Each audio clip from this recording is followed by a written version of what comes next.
एक राज्य था जिसकी प्रजा अपने राजा से बहुत खुश रहती थी। राज्य में कभी किसी को कोई तकलीफ ही नहीं थी।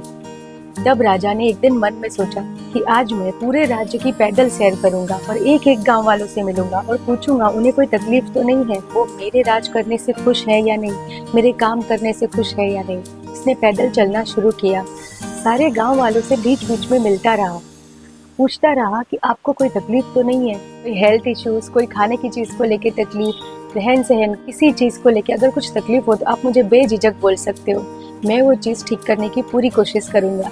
पर राज्य में हर कोई ये कहता कि नहीं, मुझे कोई तकलीफ ही नहीं है, आपके राज्य में हम सब बहुत खुश हैं, हमें कोई तकलीफ नहीं।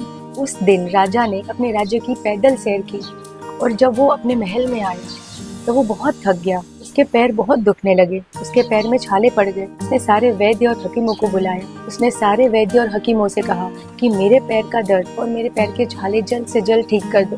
थोड़े दिन बाद जब राजा ठीक हो गया, राजा ने मन में सोचा कि मुझे पैर में इतने छाले हो रहे हैं, मेरा पैर इतना दुख रहा है, तो राज्य के सभी लोगों का हाल क्या हो रहा होगा, उनके पैर भी कितने दुखते होंगे। उन्होंने कहा कि राज्य में जितने भी रास्ते हैं सब पे नरम चमड़े लगवा दिए जाएं, जिससे चलने वालों को कभी कोई तकलीफ ही ना हो, वो आसानी से आ जा सके, उन्हें पैर में कोई तकलीफ ना हो, उन्हें चलने में आसानी हो। सब ने मन में सोचा कि राजा ये क्या बोल रहे हैं। थोड़े दिन डिस्कशन हुआ कि क्या किया जाए जिससे लोगों को चलने में कंफर्टेबल हो। तब वहीं पे गांव से एक आदमी आया।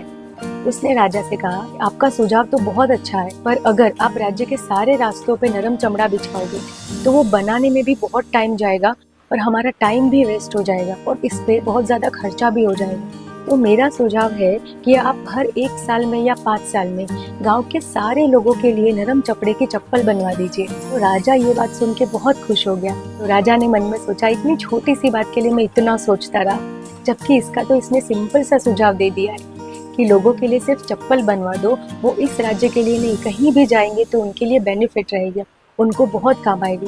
इसी तरह हमारी लाइफ में प्रॉब्लम्स इतनी बड़ी नहीं होती है, इतना बड़ा हम ज्यादा सोच लेते हैं, हम जितनी ओवर थिंकिंग करते हैं। और इसीलिए अपने माइंड को काम रखें। कभी कभी आपके रास्ता निकाले बिना ही बहुत सारे रास्ते आपको मिल जाते हैं, बस सिर्फ आपको थोड़ा ध्यान देने की जरूरत होती है।